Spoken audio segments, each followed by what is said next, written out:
Yeah? Okay, well, welcome to Dodo Modern Poets Jumping June event. So grateful you could drag yourself away from the football tonight. Tonight is also a game of two halves. We're going to have 4 fine poets on. There'll be an interval, and then the 4 fine poets will return to do another set. And then the show should end around 10 o'clock. Probably found the bars upstairs, the loos are at the back.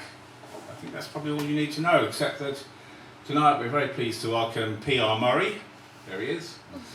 Lizella Thorgelli, our guest on the sofa. It's like Richard and Judy, isn't it? Maggie Oakey, stars of the show. And then there's me, Patric Cunnane, and I'm going to kick off.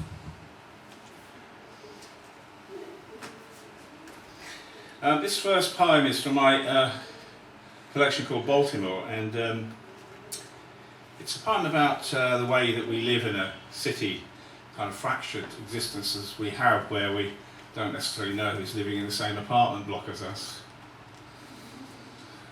In the lonely city, I reach out to you, twin souls buried in darkness and light.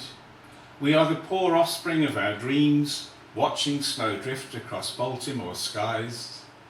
In the lonely city, our fingers touch, an electric connection distributing power to all circuits. In your eyes, I see a door opening, reflecting a second door, leading to a corridor of hope. In the lonely city, you reach out to me. It is such a simple thing, one human being moving toward another. The Baltimore traffic backs up for the weekend. Friday's snow forms a cushion on our lips. Our warm breath gives winter notice. We are reaching out across this city, circling like ships.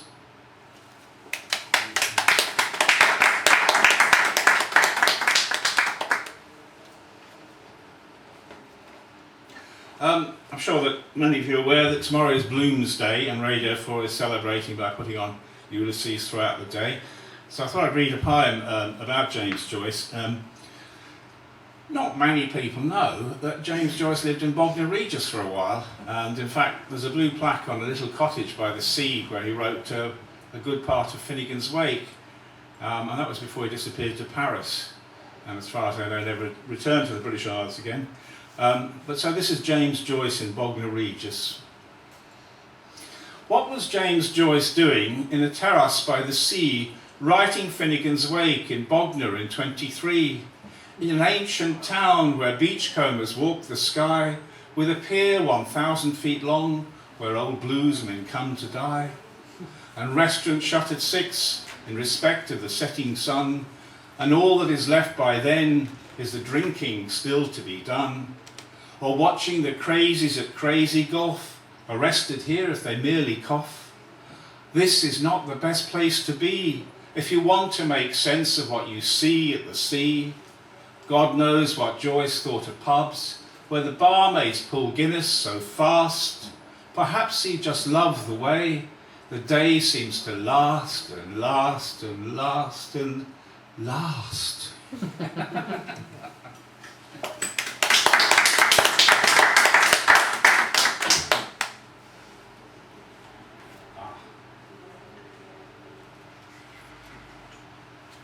My family come from the west of Ireland, and go back there quite a lot.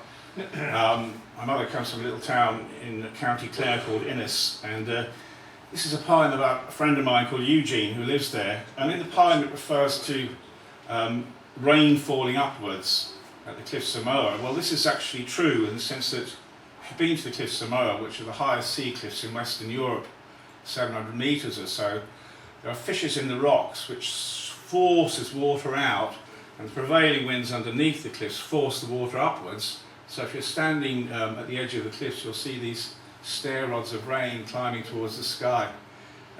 Doesn't mean you've been drinking too much Guinness, it really happens. Eugene in Ennis. Well, you probably have been drinking too You probably have been, yeah, if you're sensible.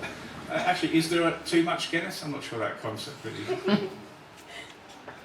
The door swings open, Eugene emerging into Henry's from bright September sunshine, flinging a hand through floppy hair, eyes roaming freely behind fixed frames of specs, roaring, laughing, ordering a sandwich, flirting with the waitress.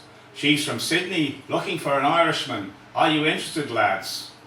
Telling stories. A day at the Galway races, Guinness and champagne, not a horse in sight. Dragged home by his wife, made to unhand the blonde. He directs us to an Ennis diamond pub near the Moher Cliffs where rain falls upwards. He wants to phone ahead, spins some yarn about the visitors from England. We leave him in the square, striding to the bank, loudly embracing friends, rapping on a windscreen at lights, pushing back his tousled hair, adjusting specs. Eugene in Ennis, Eugene in flight.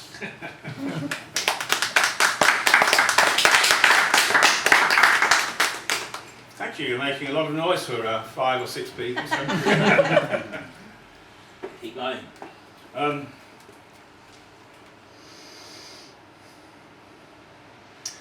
Okay, I don't really know what to say about this poem, except it's my first Trout poem. This is my first Trout poem, not perhaps a long one. This is because my knowledge of trout is severely limited. I sometimes eat rainbow trout, but I'm not familiar with their natural habitat.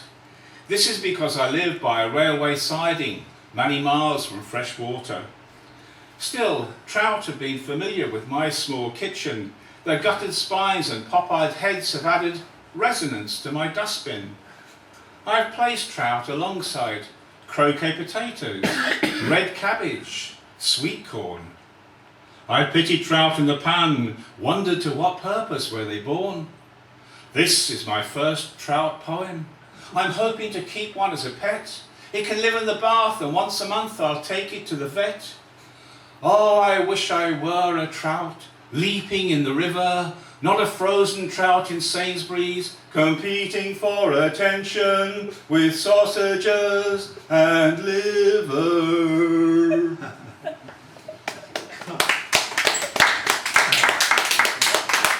I don't know if Brian Clark would say about that. What? Brian Clark, he writes poems about trout. He actually wrote an entire novel about the trout. Really? Yeah, he's a great poet, very fine poet. Ah. He's also the fishing correspondent of the Times. I'll have to Google A him. good mate of mine. Yeah. The book is called The Stream. Ah. It's a brilliant book. It's the only book ever written where the major character is a trout. Although there is trout fishing in America by Richard Broughtingham, a collection of stories with some trout incidents in it. But he's not a poet, but Brian is. Well, we'll talk about that afterwards. He does write poetry, but we may disagree on whether it's poetry or just prose cut into poetic-like lines. We don't know, do we? This poem. This is about when you try to get in touch with somebody you used to know in the past and it doesn't quite always work out the way you'd like it to. Do come in. So it's called Mary in the Rain. Smiling, you forgot to unplug your earphones, can't hear what I'm saying. Teary rain on your lips. Hatless I stand by the cash point, getting in the way of cash seekers, wiping my card on my coat sleeve. Now at university, you have a new home. Your daughter has flown. She is 24, you still look 23.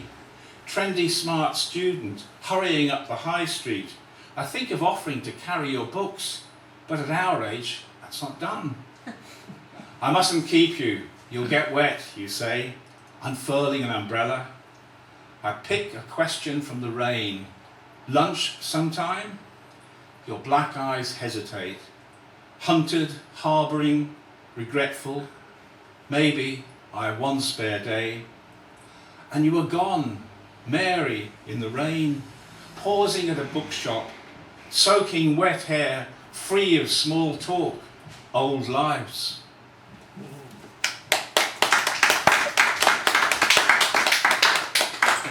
Thank you. I'm going to finish my first set tonight with a poem about a cuckoo clock. We once bought my mother a cuckoo clock, and one of those mechanical ones, and it takes a while to put the whole thing together.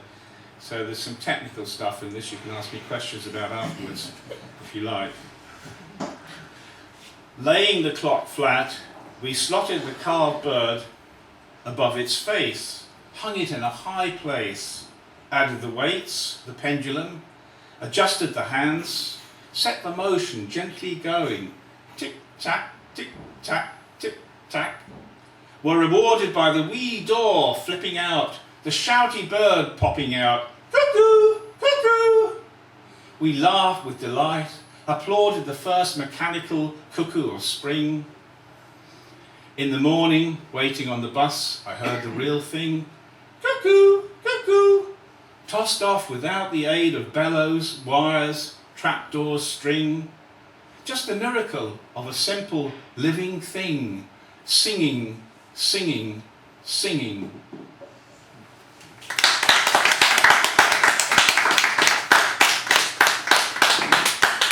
Thank you very much indeed. I want to now introduce Pete Murray, and Pete Murray is a friend of mine for many, many years. We worked together in various groups.